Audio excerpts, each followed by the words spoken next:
Hola chicos y chicas, ¿qué tal estáis?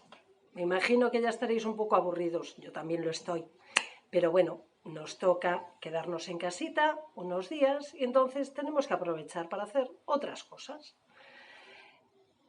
Sabéis que tenéis alguna tarea que os hemos mandado y podéis ir haciéndola todos los días y después lo que sí que tenéis que hacer todos los días es leer algún cuento, porque así no os aburriréis nunca.